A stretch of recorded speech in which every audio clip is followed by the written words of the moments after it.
Professor Dr. Bhavin Kothari, Discipline Faculty, Strategic Design Management, National Institute of Design, Ahmedabad. He will be delivering this session on intellectual property protection and innovation in pharmaceutical product development. Introducing him, he is a senior faculty with strategic design management discipline at National Institute of Design. He has over 20 years of experience. Besides being an engineer graduate, he has done his one master's in planning and other master in intellectual property rights. He is innovation specialist and likes mentoring corporates on strategically designing their organizations, imbibing design thinking and innovation management. His professional interests also include organization design and designing business models for MSMEs and creative industries. He is an active member of International Association of Innovation Professionals. He is executive board member of Gujarat Innovation Society. He is mentoring Gujarat Technological University to incorporate design thinking in their engineering curriculum of all streams. Professor Kothari helped in setting up National Institute of Design at Kurukshetra as a faculty advisor for the education program. He has recently been nominated as a member, Board of Governance of Indian Institute of Technology, Harvard. He supports Atal Innovation Mission initiative of Niti Aayog, Government of India. We welcome you, sir, and I request you, sir, to please take over this session. Okay. Yeah. Thank you, Ruby-ji. Ruby-ji, thank you for the nice words and kind introduction. I'll just try and share my slide. So, is the slide visible to all? Yes, sir. Okay. Okay. So, good morning, friends and faculty members, faculty colleagues. It is my pleasure to be here with you all and deliver this session. In fact, I'm starting with the dual challenge here. That challenge always is, teaching the teachers is always a challenge, right? And I'm told most of you are professors, but the topic that I'm going to deal with is going to have from the very technical subject that you would have, Devanjali man would have taken in the morning, to the total shift towards how can you look at design, and that is the perspective of this particular seminar, as I understand, as the theme goes. You're talking about the pharma sector and then what design thinking can do within. So I will make my attempt to look at different perspective and what can IP do, the intellectual property regime for the innovation in the pharma sector. And I will try and connect with the central theme of this seminar, that is design thinking, right? So I'll be broadly covering under the nuances of the design thinking and intellectual property rights, particularly for the innovation in pharma and related sector. Yeah. So I would also request, at the outset, that I normally like the session to be interactive, and when you have such a large, august audience of 168 people with us, I would wish everyone to be active. And in these online scenario, the most obvious and available tool for us to be active is going to be mainly through the chat, let's say. And I would not mind, I'm told by Hardik that everyone is kind of free and open to talk. So even in between the my talk, I would invite, if people wants to share. I have created the presentation in such a way that it would ask you certain things and it would trigger your imaginations as well, and also the some precursors and questions to be answered. And that is where I go, that first and the foremost thing which I am kind of trying to share with you is these riddle. Let me make it a full screen. Yeah. Are you guys seeing the full screen here? I mean, I would like responses maybe in a chat. Yes, sir. Yes. I will wish to just a sec. I should have the access to the chat here itself. Mm, Online modes are always asking you to, you know, yeah. So you're seeing my screen with the roti, pan, and goda, and nothing else. Yes, sir. Yes. Yeah. If that is so, then I'm particularly fine. So yeah, so this is a reader, and way back in the times of Akbar and Birbal, this was paused. And if you, as you all would be kind of aware of, that Akbar was very fond of and very proud of the knowledge that he had within the whole, his kingdom. And of course, the Birbal was one of those real intellectual. So some outsider was visiting, having understood and known that Akbar is very fond and proud of the intellect that exists within his kingdom, and he challenged once that I'm posing a puzzle, and each one of that has a it has one answer only. There are three reader. I mean, Riddle has three mentioned within that. So he says, "Roti jali kyo." I hope and understand that most of us would follow Hindi at least, if not Gujarati. Yeah. So roti jali kyo, pan sada kyo, and ghoda ada kyo. I mean, so and he said that answer to this is a same for all these three. So I'm pausing this open for this August crowd here, that what is the answer? And then Sabha, entire Birbal, I mean Akbar's Mantri Mahoday, they were all speechless, and they all started thinking कि इसका क्या answer हो सकता है. So if I pause this to you guys, what would be an answer to this? And please feel free through the mic or the chat. Yeah, chat I'm getting. Saroja is saying that no rotation, wonderful. They were not moved. Okay, Rimi is saying that.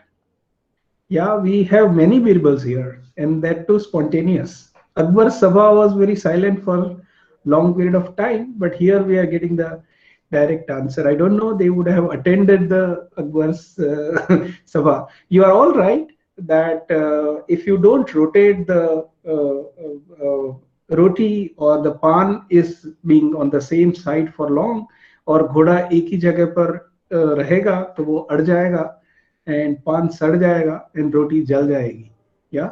So and we are taking it as granted that burner is on. Yeah. So in that case, I mean, what is it saying is, if these things to happen, you need to continue to move and look at the other side. You know, the different way of looking at things, and that is what IP and innovation that demands, be it whatever sector, and pharma sector definitely so. And when I talk about the pharma sector and IP particularly was the first sector which demanded IP regime, particularly for any country and mainly for India, that we have to look at. And I'm taking it as granted that intellectual property would definitely not be a new word here, and hence it becomes really very difficult for me to comprehend. Though I would take you through some of the basics of that, which I'm sure it would be a brushing thing. But more than that, we would try and look at how do you incorporate the design thinking for bringing the innovation. So that is the thrust of my presentation. And it asks you to look at the different side, looking at the things differently. And that's what it says, the cliche saying, the successful people, they don't do different things, but they do things differently. I mean, so it is not the product which changed, the way to offer and the creating the product. And here it goes, one of the other example of that. I hope my slide. Yeah. So are you seeing the next slide for me? And then, I mean, my idea is that you should not be able to see anything other than that. Yeah. So reading this, still again lost the um, chat box. Yeah. All right. Yeah. So can you guess what it is? There is a question mark here. A British novelist, philanthropist, film and television producer, and a screenwriter. Uh, the books won the multiple awards, and more than 500 million copies have been sold in the history. And it was also being used for the film series. And the UK's best-selling living author at present, with sales is exceeding 238 million pounds so far now. J.K. Rowling. Oh, great. We have Birbal से भी बढ़िया लोग हैं यहाँ पे. So thank you so much. Yeah, it is J.K. Rowling, and that makes me to scroll you through the few other nuances, and her income is more than that of the Queen Elizabeth today. Queen Elizabeth has a fixed income, and then income for the J.K. Rowling's is continue to kind of roll on. What did she do differently? That's what we said in the first slide, said that we need to look at things very differently. And she is also being named as Robert Galbraith, but well-known name is the J.K. Rowling, definitely. So Johnny Cathal Rowling. But what did she do differently here? And how did she earn so much of money that out of one production, that is the novel writing, which is what many people they tend to do. But what she did was she did not let go her IP to one particular publisher. Unlike the entire field operating in the same way, people have been kind of giving away their rights to one publisher, and actually in the process who makes money is the publisher himself and not the author or a creator, right? So if you are also innovating something, you need to trade. Firstly, you need to own the IP rights, and then trade the licenses of those IP. That can fetch you more money than entirely giving it to one individual and then being on the mercy of that. Yeah. And same thing happened in the past with the Shakespeare as well, but we would be more interested, I'm sure, in the case study related to pharma, but this was very, very intense and important. So I thought I'll bring it here. And that's what they earn from the different rights, the translation rights were different. If you want to take the character from the Harry Potter books, then those rights would be sold differently.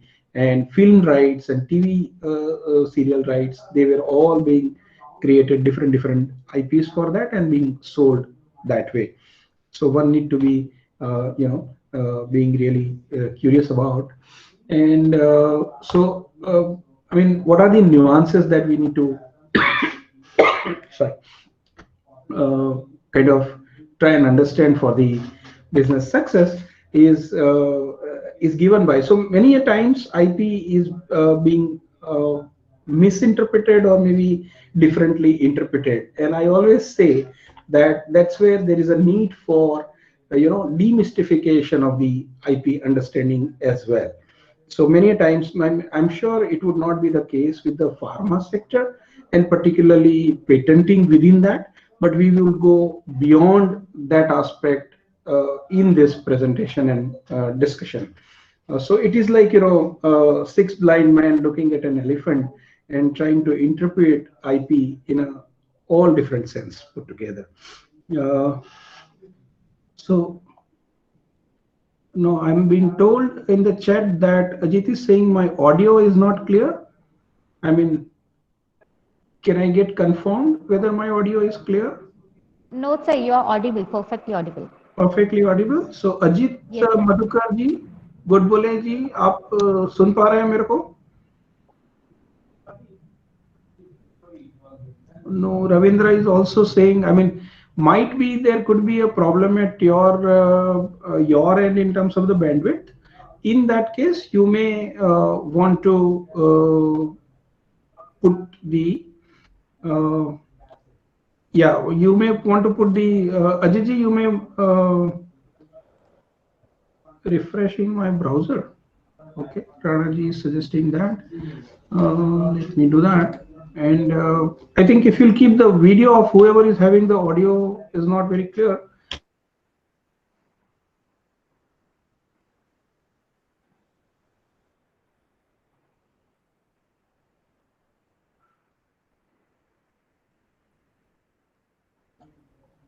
Rana ji आपने बोला मैंने refresh किया so I was taken out of the video. Sir, आप perfectly audible हो. Okay, I am audible now, and my screen, is it visible? Hello, am I sharing with you? No, sir, please. No. Share screen once again. Sorry. Hello. Sir, you will have to share the screen again. Please, sir, once again you will share your screen. अच्छा ठीक है. Okay. I think that. And are you able to see my screen now? Yes, sir. Yes, sir. So are you seeing what? Rutipan and Goda or the Perception of intellectual property. Okay, okay. So that goes really well. All right. So I mean, there are people, they interpret IPR as intellectual piracy right, or maybe international poverty rights. For them, the Western world is kind of eating away on our. These are all different ways to look at. For the people coming from totally a different sector and maybe the behavioral aspects and all that, HR people in particular, they say it IPR as interpersonal relationships, and IT being in a big boom, there is an understanding of IPR as an internet protocol rights also. But so far as pharma sector is concerned, and we are talking about as part of this session, we'll be looking at the IPR as part of the IP regime, as in patent, copyright, trademark, GI, and other things. Yeah, and industry and design as well in particular. So my focus would be mainly also to try and look at, that is where my expertise lies, is to connect with the design and design thinking. That is the core of this module also. I mean the workshop also.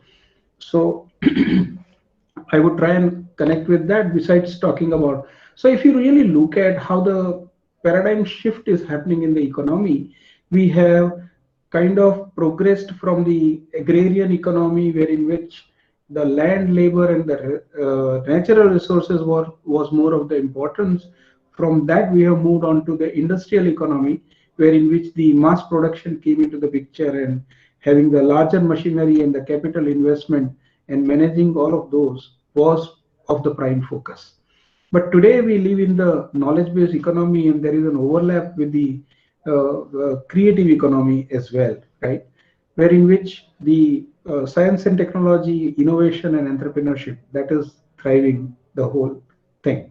And if you look at the type of the property that we have moved from immovable property in the times of the farms and all that, to the movable property when you create manufactured goods and all that. And today you are making money by the intangible assets, that is including IPR or intangible assets, and they kind of really fetch you money in the industry, and innovations thrives the whole game within. Yeah.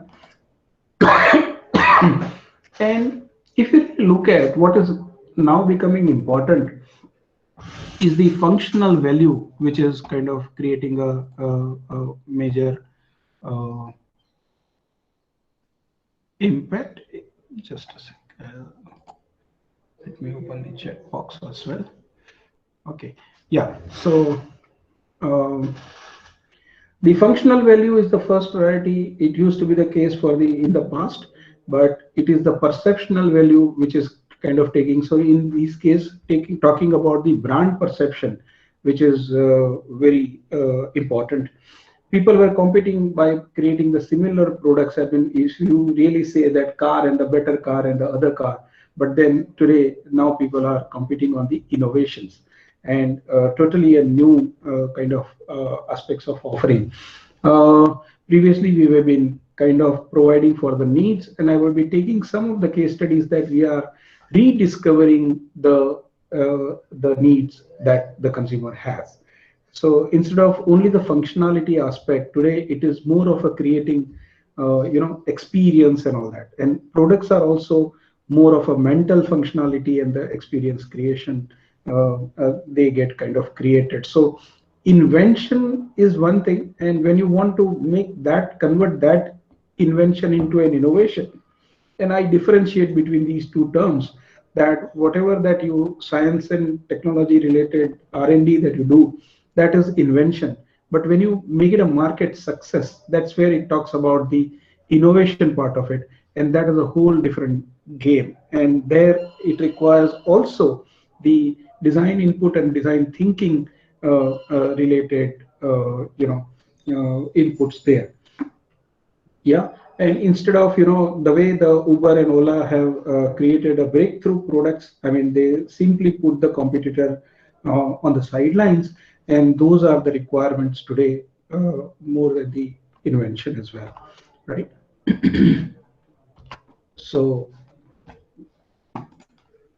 yeah. So I mean, I need not to get into this for this crowd. I mean, these are all things put together is a knowledge.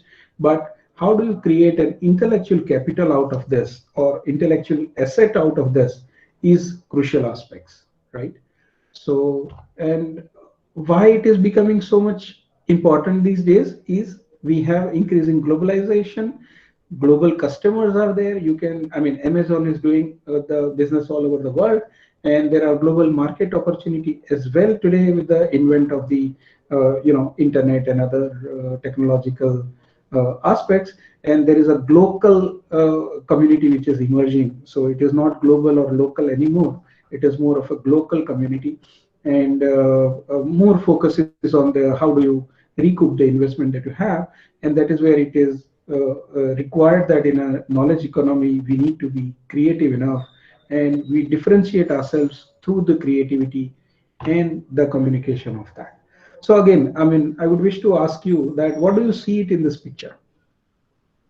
As I said, I will continue to have this conversation going on. Otherwise it would not be of any much use. Yeah. So yeah, what do you see it in here? Any responses? You can speak it out, you can write in the chat, either ways.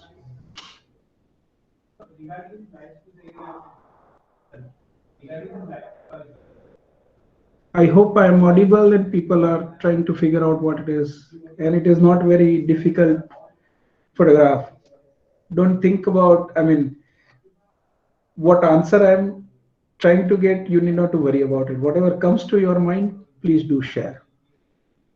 Unregistered house, yeah, a small open house, okay. Darshan is saying that it is unregistered house. Geetaji is saying home built by using locally available material. Wonderful, yeah, that is what it is. More than that, anybody else? Can you guys guess what would be there inside if you say house? Then people would be living and all that. This is a place near Manali, and I took this photograph myself at that time. Created by availability, okay, small house, small hut. According to the environment, Chetna Modi is saying, Saroja is saying that small house created by the available material. Yeah, one is saying open house, though there is a door there. But do you guys want to see what is there going on inside? Yeah, then this is what it happens inside. What do you see it here? What's happening? There's a flour mill, yeah. The atta chakki is there inside. And what is interesting is that how does the atta chakki move? How does that gets mechanized? Is through these upstream water coming in. They are using the natural slope of this upstream water which is coming in, and if you can see it here, that's what is happening, and they are generating electricity to run this uh, atta chakki, the flour mill. Yeah. So what is important here is that I call this a hut. I mean, as you all said, I also say it is a hut, but then hut over the gold mine. So for me, this mechanism that they have created from the natural gradient of the water, and that is all an invention that these people have done, but they are not aware of what is the potential that they have, right? And they have in a way created an IP, but would they have documented that and get it protected? So having an IP and not to get the protection for is like having a gun without the bullet, you know. And you know what happens with the gun without the bullets? Can anyone share that with me? What happens if you move around with a gun without the bullets? Nothing happens, It Hardikji? it serves no purpose. It serves no purpose. I would rather say that it would scare both the sides. The person who has the gun also would be scared, having known that there are no guns inside, and the person against that also would be scared, thinking that there is a gun in the hands of the other person. And that's especially what happens when you have an IP, and if you don't protect that. So having an IP and converting that into an IPR is a very, very, very important aspects of it.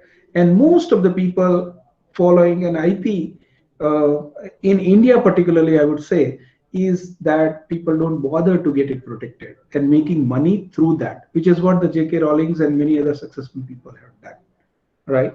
So, in other words, if at all we do consider that, it used to be an afterthought for us. An IP cannot be an afterthought. It needs to be strategized, right? An IP protection needs to be strategized, and it has to be a part of the regular strategic action. And we are doing as an afterthought because we are taking that as a cost and not understanding the potential of. And this is what also happened with the one of the small goldsmiths at Bangalore. And then he saw his designs being kept in the showroom, the very big showroom, and selling at a very high prices. This guy was a little more concerned and then aware about. So he approached the technical person and IP attorney and said that I'm seeing my designs here, and what can I do with it? I mean, the other person is making money and I'm not being shared the uh, uh, aspects of that. And then the other guy says that, how do you say you own that? Do you have any proof? I mean, that's what is required, right?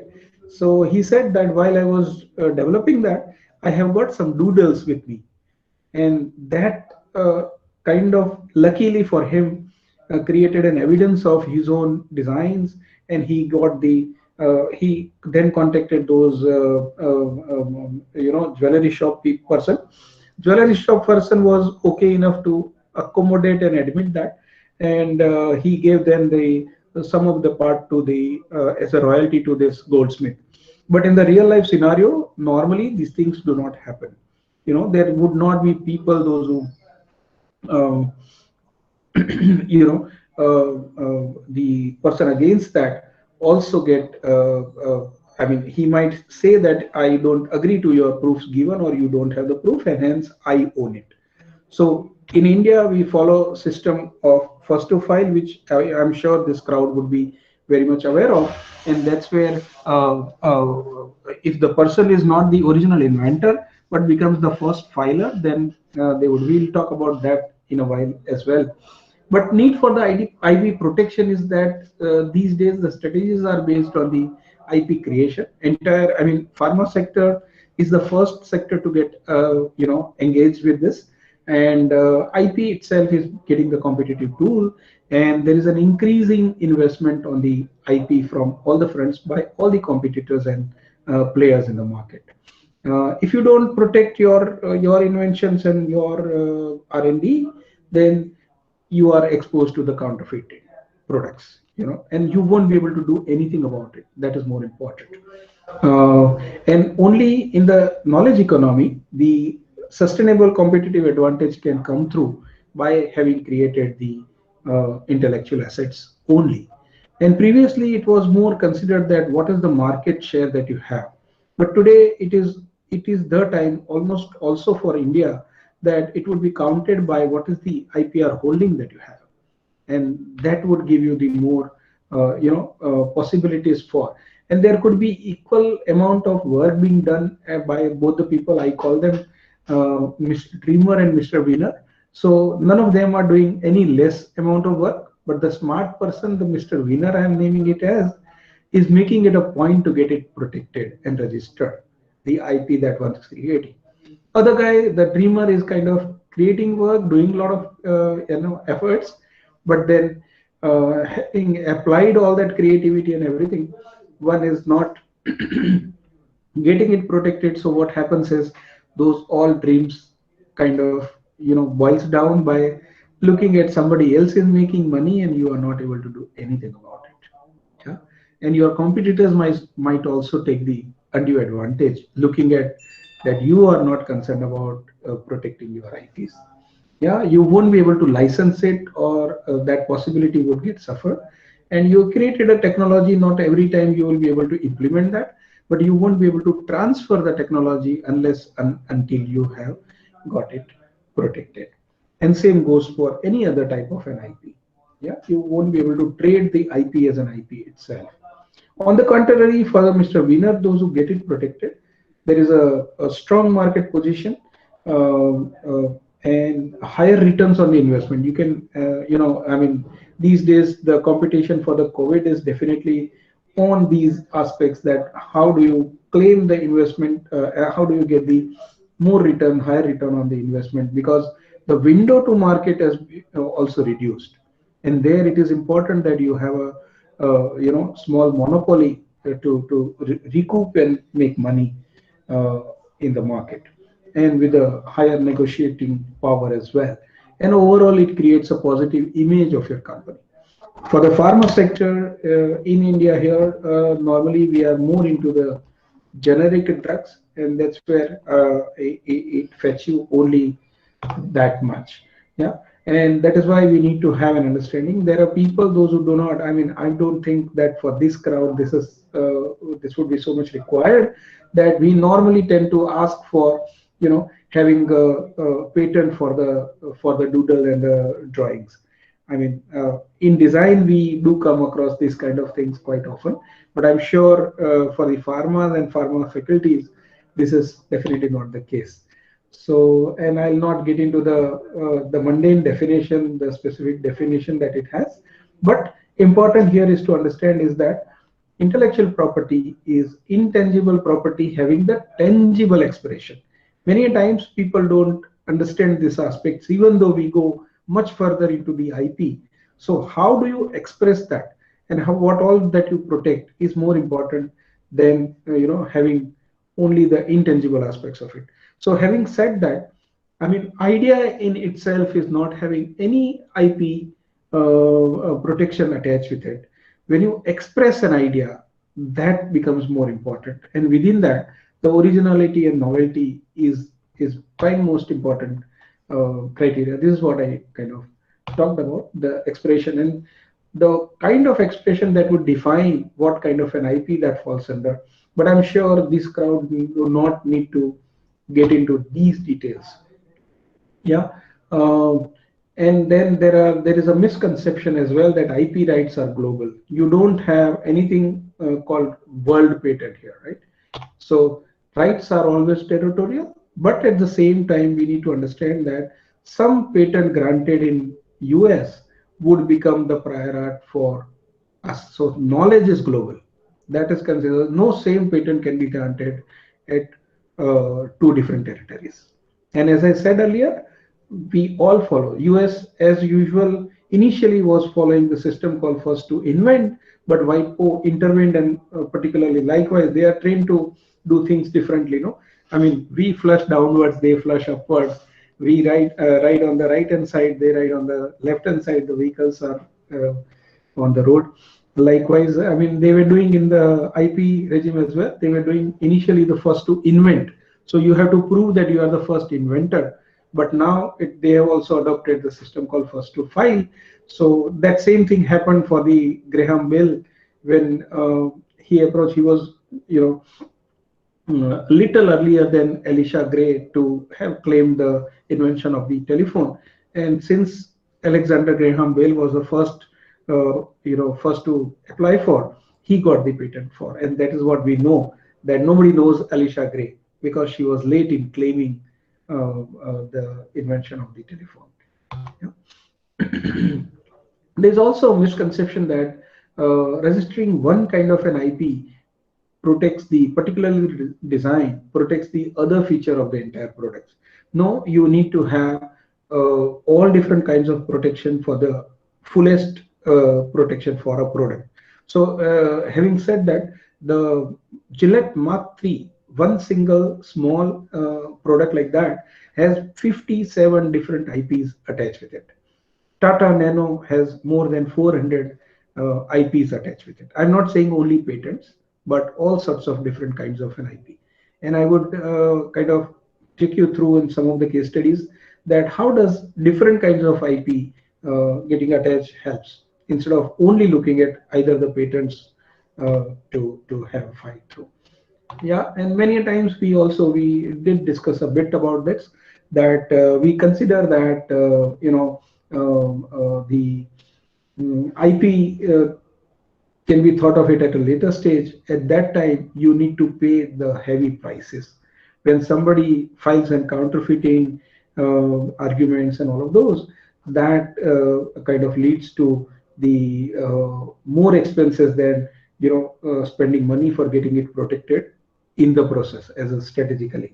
Yeah, and another disadvantage of not to get it protected in time is that it might gets into the prior art. And many times it happens that researchers like us, the faculty people and all that, when we do the research and before getting the IP rights, when we publish a paper on that, at that time, I mean, it gets into our own copyright becomes a prior art when it comes to taking a patent. Yeah, so we need to be kind of careful about that. There is a clash between the look, function, and the concept. So this applies more with the design. When you talk about protection on design, it does not protect the functionality aspects of it. But people many times miss it out, and they do not consider the entire concept cannot be protected. I mean, the person here as the thing that you see it here is the reversible garment that one has protected. So one can protect the design of it, but entire concept of the reversible garment that cannot be registered by the design. Though of course, if it is a process, you can have the patent for that. And I mean, IP regime does not allow, so that many people can operate with the same kind of IP as well. There's a misconception that protection is costly, but if you roll it out, this investment over the life cycle of the product, then you would find that it is not so much costly enough. Yeah, the time for the protection is limited, and we need to kind of look at it, that how do you tap the market potential very fast is important. Another most concerning thing for the IP and IP protection is that the burden of the proof is always on the innovator. Yeah, so we have to keep all that documentation ready, and we have to be vigilant for seeing that people, those who are kind of do not use our invention or IP, yeah, without paying for it. And then yeah, as I said, the burden of the creating a eye over the thing is belonging to the innovator. Yeah. Yeah, I will try and keep this up. Uh, Trade dress as trademark, and for the pharma, this is a we'll be taking this through a very interesting case study. And it says that though it is a shape of the product or something, but trademark talks about the association in the minds of the people. And very smartly this was done, that instead of having a logo or a symbol, you are trying trying to create an association in the minds of the consumer, and that's how you are getting that entire look and feel of the product. The way the Coca-Cola bottle has been protected, and when you look at any iPhone, just by looking at it you identify that this is an iPhone. Yeah. And VIP and Samsonite also had a fight between them in terms of the other person copying their look and feel. Yeah. So in the pharma sector, if I may have to say, this was the very big case that was kind of happening. AstraZeneca, they are also into the news these days for the COVID vaccine. They are very much in kind of news. But way back in 2003 around, I mean, there was a case. I mean, they created this purple pill, and Dr. Reddy's, they wanted to, they came up with a similar generic version here, and there was a huge marketing campaign being done in 1997, that advertisement for the purple pill. Purple pill is for the in a way heartburns and the acid relief thing, acidity releasing thing. You guys probably would be knowing better than what I do, but reflux or acid reflux diseases, and that's where it kind of helps. But advertisement resulted in the consumers identifying that with the color and the not the name Nexium, right? So for them it was OTC, and OTC people would say that give me the purple pill, not the Oxium or whatever. Yeah. So that association was very strong, and then people said that that came to their rescue, and their the whole look and feel they kind of captured more than the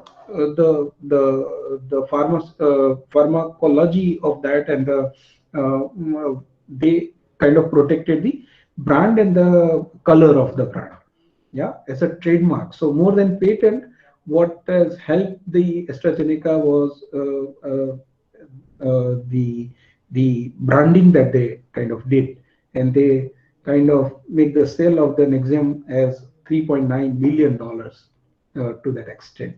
And that's where the no other new competitor bringing up with the generic drugs based on this, like on this, they could not compete with them. Yeah. So that is what it leads to. And normally it is seen that color of the pill is not, it is arbitrarily selected, and that does not have the efficacy of the ingredients, and hence it does not matter whichever color and the shape that you take. But if you really encash upon that opportunity, considering the IP attached with it, and if you have the, I mean, whatever heart disease related, tablets with the shape of the heart, it conveys to the consumer as well, and it can have the larger protection getting created in terms of the trade dress around the whole product. Besides, many other competitors are only competing on the patent basis. You can create the similar things. I mean, more better acceptance through these were some of the generic manufacturers. They were trying to compete with the purple pill, but the decision was not in their favor, and there was an injection given, and they could not market the equivalent version of that. Since the purple pill, besides the formulations and other things, they protected the color of the and the brand by itself. Yeah. So going beyond, we can as well do that. So we are talking about the design thinking, and I'm now trying to take you through that journey, and this is going to be even more interesting. How can you look at the picture differently? That is what I started with. that different way of looking at it. I mean, till now we have been talking about inventions and stuff, but how do you look at inventions bit differently in the design thinking paradigm?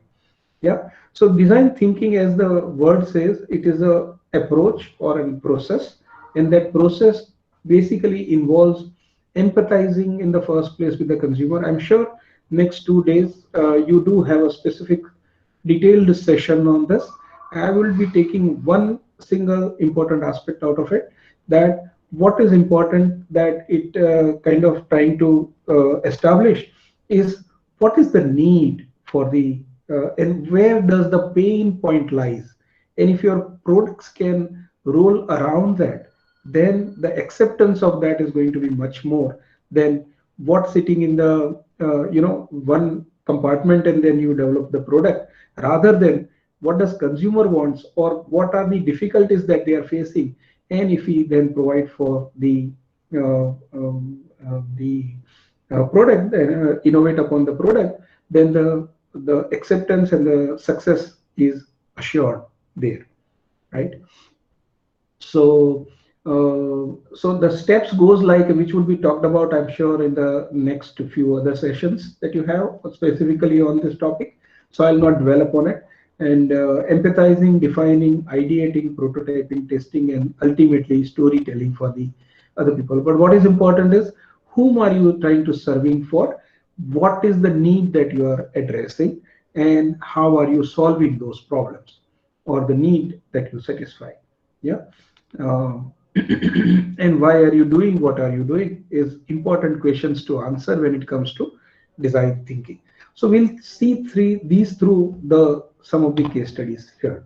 And the central within that, when it comes to empathy mapping, is to identify the latent need. By the word latent is that people are themselves not aware, but they are wanting those. So when you do the observation research and stuff, I mean, that's where you come to know that when you interact with the people and the stakeholders, that what do they think, what do they say, how do they feel, and where does the pain lies. And if you can address that, that's where it leads to addressing the need and their latent need in particular.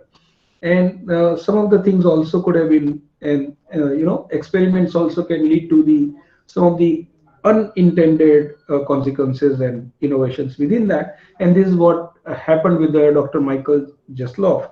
When he was experimenting, he was putting those frogs back in the water, and the frogs, those have been kind of worked upon. And he realized that after the some period of time, the new category of the biochemicals which Dr. Jaslow that found out is antimicrobial peptides, which frog was being protected from the pathogens, and they were surviving even after kind of putting back in the water like that. And that led to this out of the box thinking, which is very important and required for the design thinking aspects of it, that once you establish the need, how do you offer that differently? And that's what we also talked about in the beginning, is very, very essential. So he invented antibiotics, but then particularly his research that he was actually doing had got nothing to do with the invention that he did. So sometimes if you are open, your process can lead to the totally new, and so we would look at how people have identified some of the latent need and the pain that they have addressed in the whole innovation and outcome. Yeah. So what do you see it here in the picture?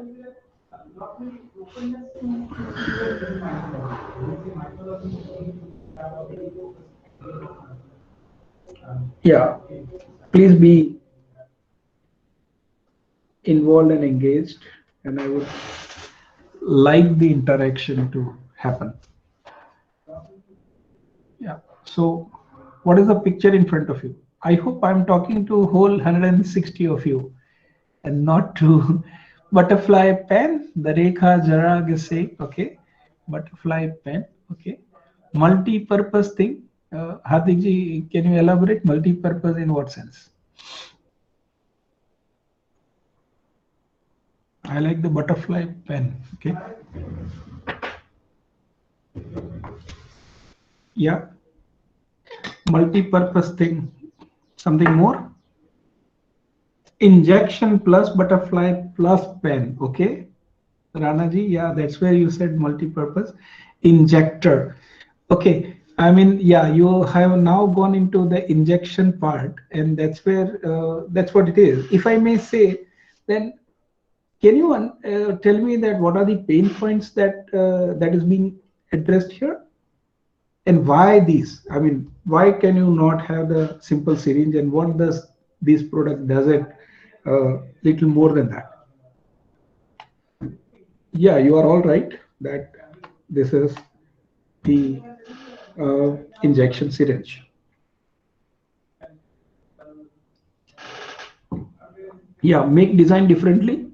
But are you making Praxita the design differently just for the sake of, or is there a specific reason for that? As we discussed about in the design thinking, the need is very important to establish. It can be easily given to children without fear. I Yeah, mean, they won't be. that's very great. And that's what also the same thing Mansi has also said, to avoid the fear of injection. So what happens? We all know that, I mean, the pain that you have is nothing more than what the ant would kind of give it to you when they bite you, right? But the fear, just by looking at the size of the needle and the needle as a needle, one feels that, you know, it's going to hurt me quite a lot, and that is the fear. And that's where the children normally gets, you know, when I showed this all other three pictures, you immediately kind of associated that for the children. So children are fearful of taking injection just by being horrified with the looking at the syringe, right? So considering that pain, what one has created is that one has converted the whole syringe and the fear aspect into the toy. So instead of getting fearful, one is now wanting to play with it, isn't it? Yeah, it's a yeah. So Khushbu is saying pediatric patient compliance. Okay, right.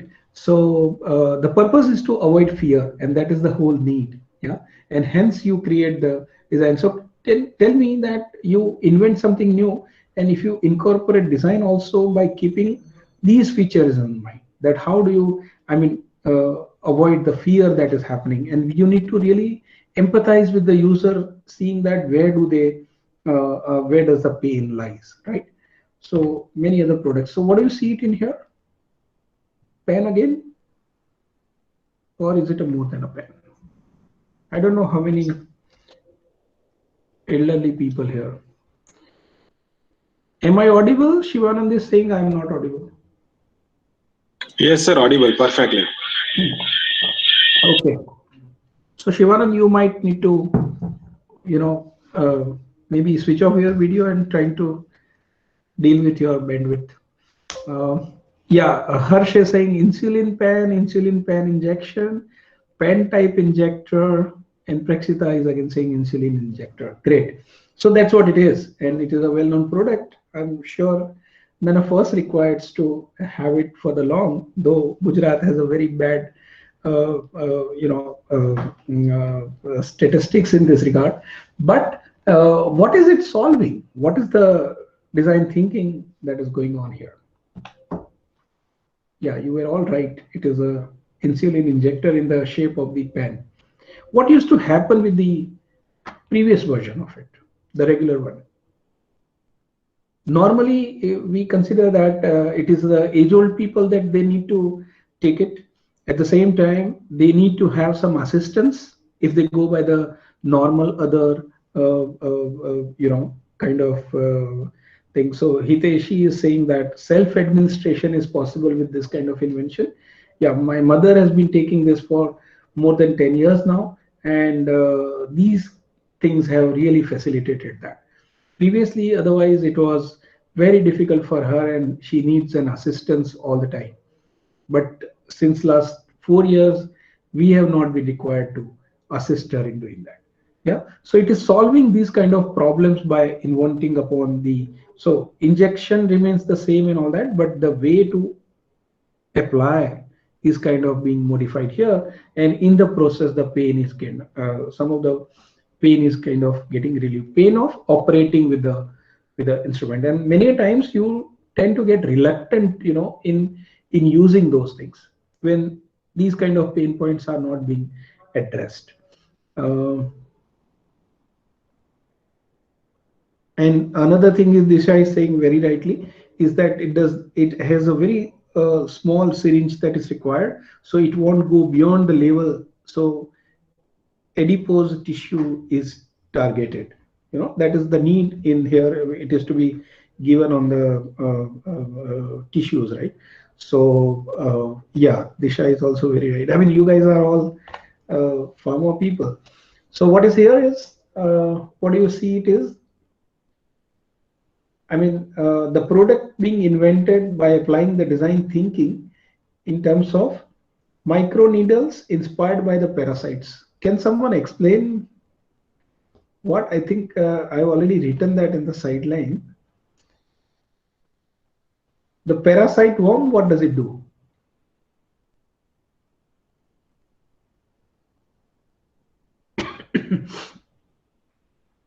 Yeah. Lalji ji is saying that patient can take medication even in the presence of other public without any noticeable injection device. Okay, you are talking about the diabetic injection. But if you talk about the parasites here, the microneedle, I mean, there is a subject, whole lot of subject in design that you inspired from the nature.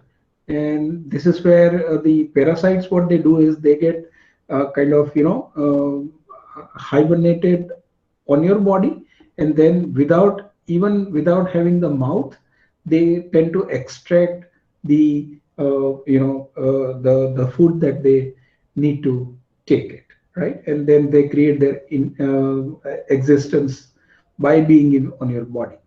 So inspired from that, you are creating the minor holes here, and which works as a the small tubes which kind of digs out the undesirable elements from the body. Yeah? And we are saying that you are being treated as a parasite. So you are also undesirable. It is just an imagination here, but the product has been developed by keeping in mind that how do you use the inspiration of the parasite and the way they operate in creating and innovating a product for that. Yeah. So very simple looking. Yeah, this is very obvious. I need not to ask you much, even though many of you should not have been required to visit this for yourself, but maybe for relatives and all. This is MRI, right? Magnetic resonance imaging machine. So what are the issues with the MRI machine? Any idea? Yeah, Hardik is saying less pain and proper release of the drug. Yeah, sure, that was for the parasite inspiration. But what do you see it in here? What used to be the major trauma when you get into the MRI room? It used to be a dark room, okay? Confined space. Sorry, Rubiji?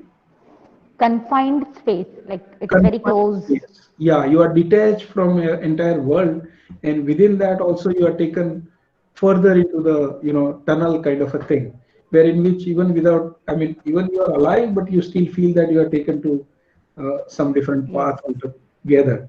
And I also heard, I mean, luckily not have been required to go through this for myself, but I've heard that it gives tremendous amount of noise and stuff, and you are not. I mean, the place and environment itself is very scary for you, isn't it?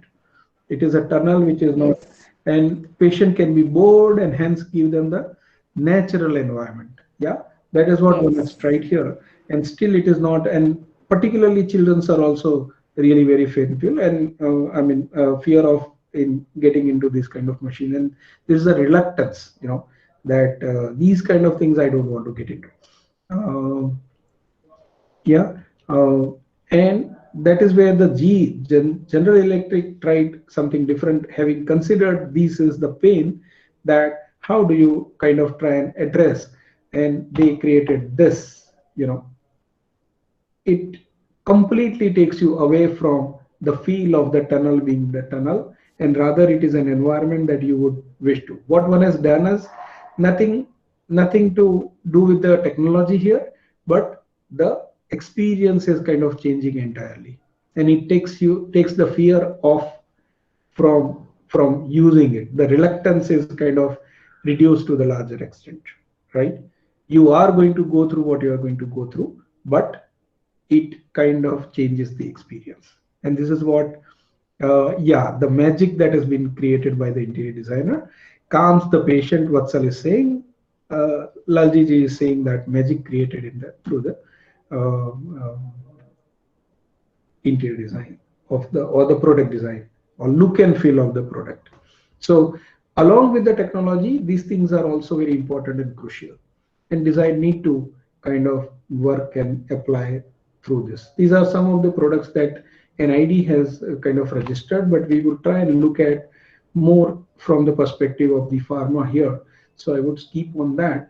This is an electronic toothbrush that you need not to do anything much. I mean, this is what we want to improve the quality of life with, right? So you just apply some paste over it, and then things works on its own, and it kind of cleans the teeth and the gum. And it has so many different design rights and patents as well. It's called Spin Brush. Yeah, these are some of the other products. But yeah, what do you see it in here?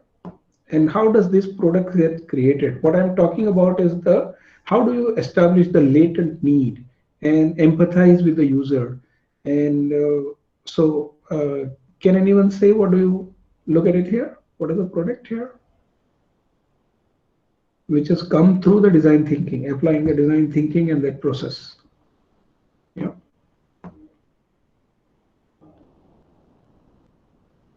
Nozzle piece, wonderful.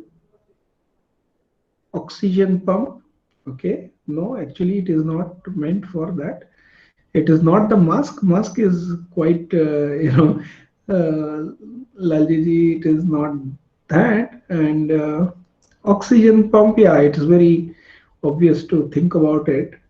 But it is basically, if you have noticed, when you have the eye drops to be kind of applied, like diabetic syringe, I mean, it also needs an assistance, right? So this is a tool for, I mean, this is a tool which kind of rests on the eyes, and you can, apply the eye drops through this. So that's what it has been meant for, so that person can use it on their own, the other people. What do you see it in here, and for whom would this be useful? Any idea?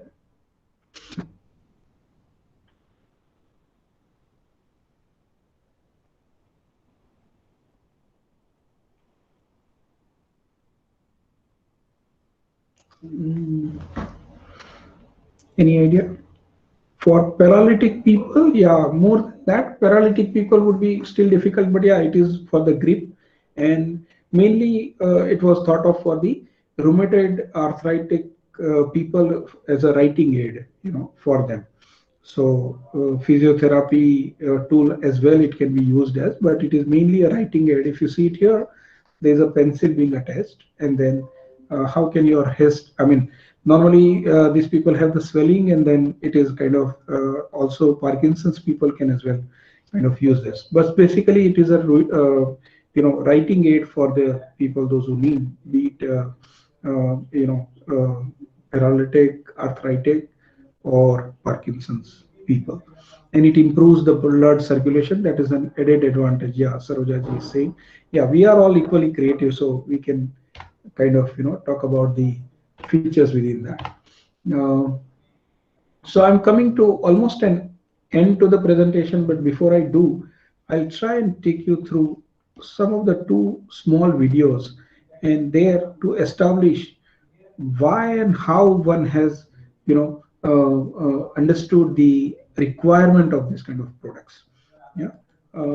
So let me just take you through that. And yeah.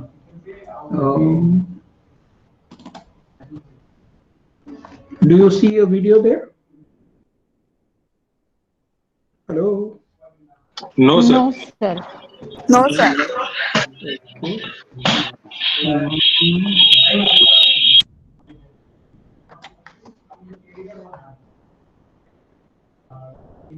Just a sec. I would write it and then come back to you. I'll share it again.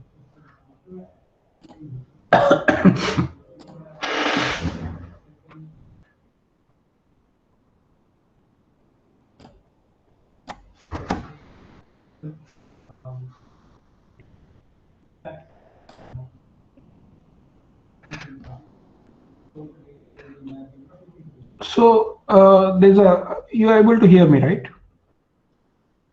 Yes, sir. Yes, sir. Right. So there were companies, they saw that elderly people particularly, they need guidance, and you would have come across this, whoever has the elderly people at home. I mean, they tend to forget to take their medicines, right? This happens quite often, isn't it? And then every time it may not be possible for you to remind them and stuff. So what this it's called Glow Caps, and they have developed this product for the benefit of mainly the elderly people, and so that they can so are you getting the video now on the screen? Yes, sir. But voice is not coming. Voice is not coming. Now is there a voice there?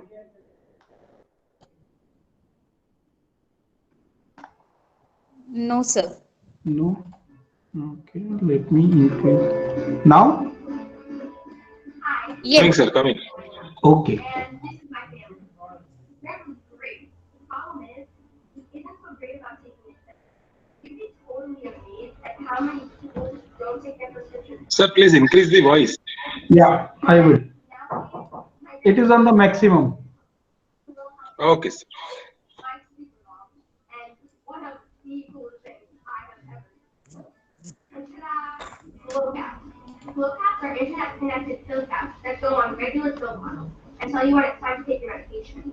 Glow caps helps motivate Grandpa to take his pills in different ways. Reminders, being accountable to his doctor, the support of his family, and automatic feedback. For Grandpa, having Glow caps is like having his own coach help get the best out of him every day. Here's how it works. When Grandpa goes to the pharmacy, he gets Glow caps, which fit onto each pill bottle. He also gets a reminder link to plug in where he keeps his medication. The cap and the reminder link talk wirelessly to each other and connect to the internet. There are no buttons to press or computers needed. Grandpa just calls on the phone and says exactly when he needs to take each step. Now, each day when it's time for Grandpa to take his heart pill, the Glow cap pulses with this light. If he doesn't see this light for some reason, Glow cap plays a rhythm, kind of like a supplement. Now, here's where it really gets. If Grandpa misses a pill, the Glow cap will call his home phone as a reminder. And he gets a printed progress report every month in the mail, which shows how he's doing with his pill taking, so he can measure his progress. And Grandpa's not the only one who keeps track. Grandpa's Glow caps automatically share his progress with other people who care about his health, which include his doctor and us, his family. Grandpa says that since he knows his doctor knows, he feels more accountable, and it makes it easier for him to stick with his medicine. My mom is also in the loop about Grandpa's adherence. We get a summary of his pill taking in an email. This gives my mom a little peace of mind. One more thing. Glow cap can notify Grandpa's pharmacy before his medication runs out, so his refill is waiting.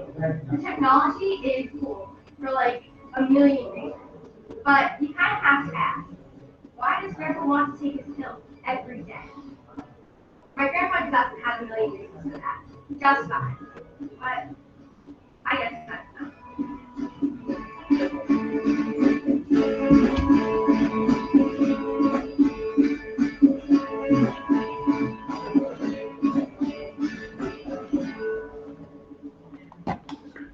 right? So I mean, even the elderly person can be as well taken care of. You if you can be settled anywhere else in the world, but still you are in touch and then can remind the elderly person or on his own. But I would like to give you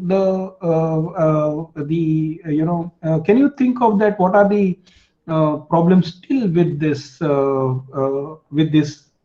I mean, technologically advanced product of the glow caps. What are the problems with this? Though it is solving many problems, as in it is reminding you on a Lalji ji is saying that battery backup. Yeah, Prakshita is very right that whenever the technological oriented products that comes in, it is very expensive, but it needs internet connectivity, probably not a RFID and other things. It might work on its own, or maybe at least the Bluetooth stuff and all that. So internet might not be so much required, Lalji. But yeah, functionally, what is it still not solving? Any idea? What is the other requirement? I mean, mainly it works for people being at home, isn't it? I mean, if you are a moving person and all that, then to carry it along all the time so it works mainly with the elderly staying at home, right?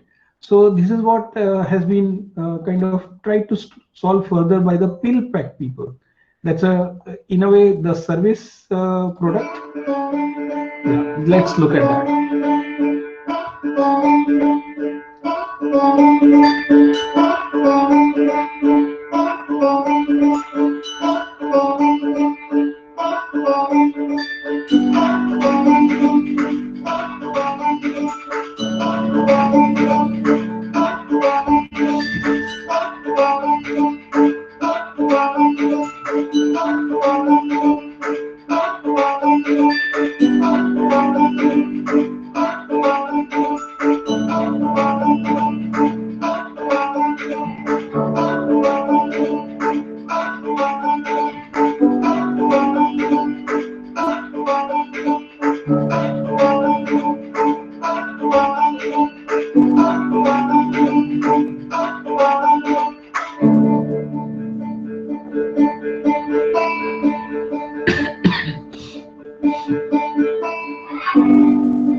Yeah, I mean, in here, in spite of you are moving and mobile, still you can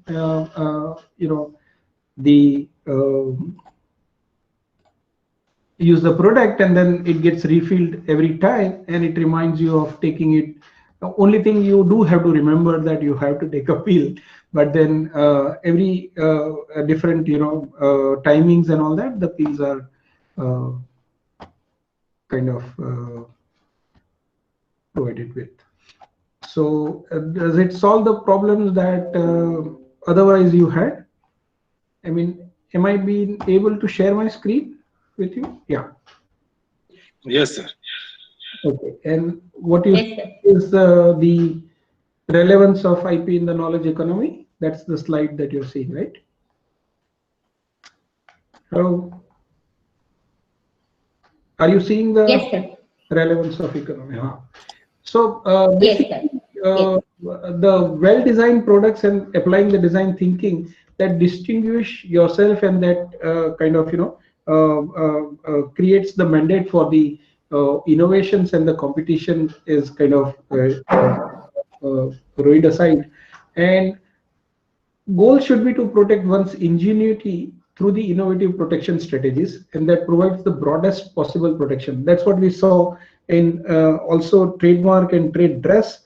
And normally we tend to talk about, particularly for the pharma sector, about the patents, but collectively many other types of IP also makes the portfolio very strong, even for a single product. Yeah, and it cannot be an afterthought. That's what we talked about initially also and later on. Otherwise, we lead to the problem. So intellectual property protection has to be thought about as a strategic, way, and it cannot be a later inclusion to be able to do that. Otherwise, we pay a heavy prices, right? Otherwise, we may not get the enough good protection also. If someone else has filed it first, then you might lose out on getting that protection as well. And the people have to, I mean, when it comes to patent, there are people I've seen, while the patent is in, the invention is in initial R&D stage, they try and protect it through the, not the complete specification, but the initial submission is done, and then you have the window to market the product and see the acceptance of that as well. And that's how you can be innovative in terms of the protection strategies as well. And they probably, if they find that there is no value, they may not complete the process, but at least they will start with, and they can market it by saying that patent is pending, right? So it should be such that the need for the managing the portfolio should be there. It should be so many robust IPs that you should have, and which we need to strategize. And design as well plays an important role for the commercial competitiveness of the product. So if you are talking about innovation, that is the commercial success, and hence within that, more than also along with the invention, you need to also look at the design and other aspect, the trademark and look and feel of the product as well. That can give you the larger protection. The spectrum becomes really very, very wider. And maybe for India, we do not have the utility models and all that, but those things, somewhere many a times the protection lies in between patent and design. At that time, these things are kind of useful. And we have to yet sign the Hague Agreement as well, and it is being thought about. But IP protection is imperative today in the knowledge economy, in the creative economy, and it gives us the sustainable competitive advantage. That is what it says.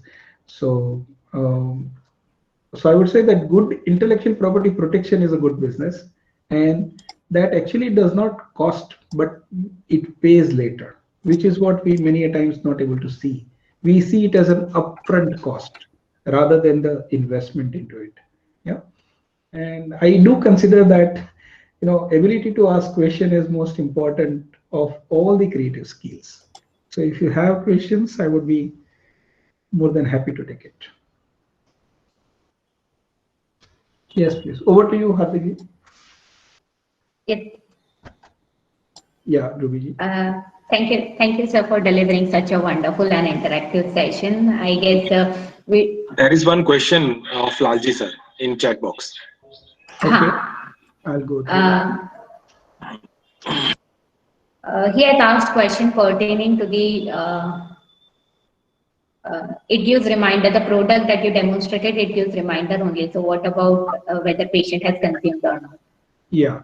So I mean, see, every product has a specific application. One does not solve all the problems by that, but what you have kept in mind and what is the need that one is satisfying is important. So I do understand that in the pill pack thing, it does not remind you for taking the medicine, but it helps you in carrying the pills per meal, per time wise.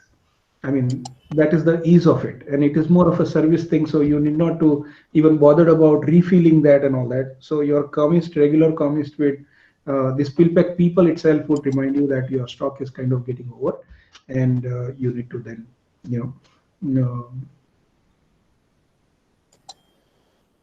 yeah. Thank you, sir. Thank you for answering the queries, and the session was actually very well explained and easy to understand. And thank you for explaining the concept of IPR and design and how much important role it could play in reaching out to customer and also for filing the IPR. So once again, on behalf of HPC, I thank you for accepting our request and delivering this session. Thank you, sir. Sure. Thank you so much.